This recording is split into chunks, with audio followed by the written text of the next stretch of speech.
Halo Cancer, selamat datang dan terima kasih sudah mampir. Semoga kamu dalam keadaan sehat. Ini adalah reading kamu minggu ini atau kapanpun kamu nonton adalah waktu terbaik kamu untuk dapat pesan ini. Yang pertama ini, sekitaran kamu nonton reading ini keadaan sudah lebih tenang, lebih stabil, lebih seimbang. Aku melihat bahwa kamu kayak berada di titik ada badai kehidupan yang baru saja berakhir atau proses transisinya udah cukup lama gitu yang membawa kamu untuk menyelami gini.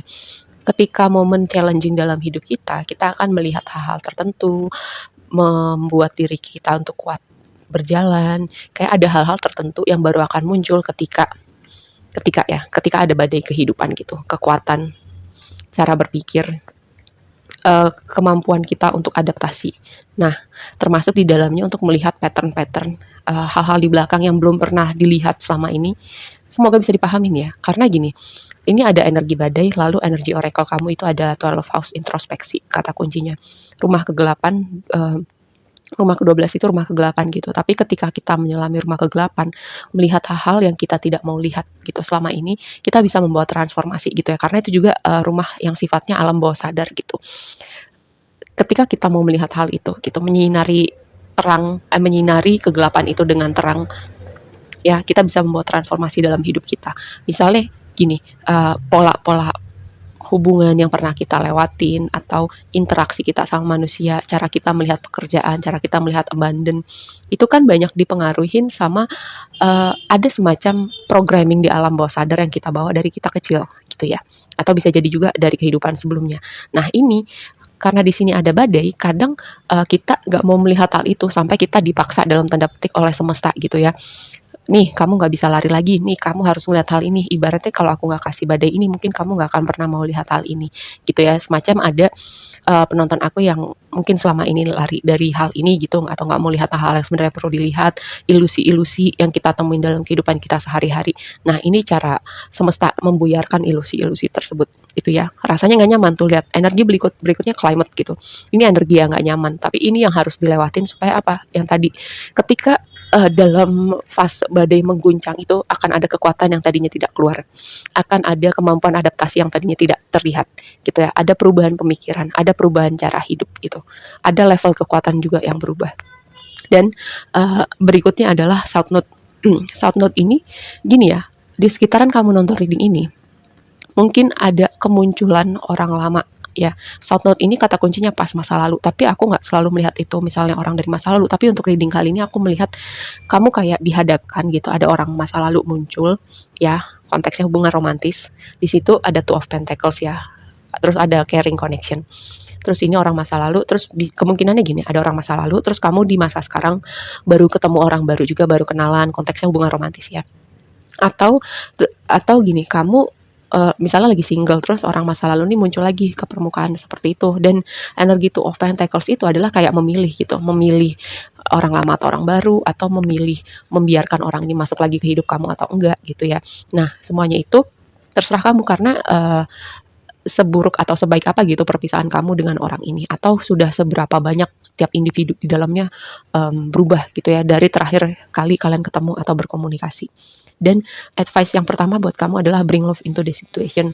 Misalnya gini, bring love into the situation, kalau kamu yang beruntung gitu bisa melakukan passion kamu sebagai pekerjaan, kamu nggak perlu membawa cinta, kamu sudah selalu ada cinta untuk pekerjaan yang kamu lakukan gitu. Tapi misalnya ketika lingkungan kerja lagi nggak enak, ketika suasana keluarga lagi nggak enak, bisa nggak kamu jadi sosok terang gitu di mana kamu berada gitu. Bisa nggak kamu tetap bersyukur walaupun sekarang misalnya gitu pekerjaan kamu sekarang itu bukan passion kamu, tapi kamu nggak mengeluh, kamu bisa bersikap baik sama orang-orang di sekitar kamu, walaupun sambil gitu tetap kamu berusaha berprogres untuk bisa melakukan passion kamu. Seperti itu contohnya, bring love into the situation. Atau sebagian lagi orang masa lalu ini berakhirnya sangat tidak enak gitu, jadi kayak pahit banget. Tapi ini sebuah pesan, bring love itu bukan berarti kamu menerima orang ini atau siapapun ya yang mungkin pernah ada momen pahit banget, tapi lebih kepada maafkan dengan untuk kamu punya compassion gitu untuk situasi ini ataupun orang ini. Supaya aku selalu tekankan supaya kedepannya hati kamu ringan gitu. Dan ini sebuah pesan juga, bukan berarti dia mendapatkan kebebasan dan ini buat dia, tapi ini lebih buat kamu gitu, untuk belajar ya untuk punya unconditional love tapi juga tahu boundary seperti itu.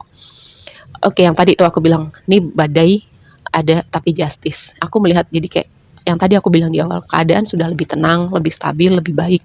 Kamu udah terasa lebih ringan karena energi justice itu adalah energi keseimbangan gitu, keseimbangan setelah badai. Keseimbangan kayak menata hidup kamu kembali, melangkah lagi, adaptasi lagi, atau di mana hati kamu udah lebih stabil kali ya dengan kombinasi ini. Atau ini cara semesta mengembalikan keseimbangan di hidup kamu. Terus ada faktor gini, dengan dua kombinasi ini kayak ada unsur karma gitu ya. Karma ibaratnya kalaupun ini menggoncang dunia kamu, kamu sudah membayar karma kamu gitu. Atau ada orang yang terhubung sama kamu yang membayar karmanya, seperti itu ya. Jadi udah tuntas gitu, apapun yang perlu dibayar. Makanya nih, blessing kamu adalah energi pemulihan gitu, energi harapan, energi rejuvenation ya. Kamu belajar untuk memberi banyak cinta, memberi banyak perhatian untuk diri kamu dengan rest and rejuvenation. Kamu mungkin belajar untuk selama ini kamu mungkin nggak pernah menikmati waktu sendiri, atau nggak pernah nge-treat diri kamu seperti apa, atau nggak pernah membiarkan diri kamu benar-benar beristirahat.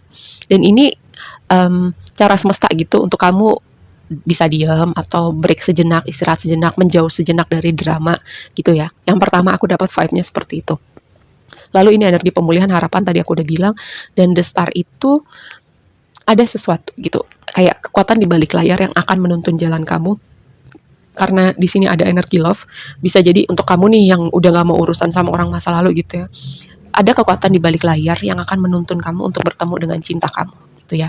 Atau kalaupun bukan cinta yang kamu tanyakan, menuntun jalan kamu untuk berada di situasi, berada di waktu tertentu, situasi tertentu, bertemu dengan orang-orang tertentu. Untuk apa? Mungkin berprogres dengan goals kamu, berprogres dengan passion kamu, berprogres dengan perjalanan evolusi jiwa kamu, seperti itu ya, dengan energi the star.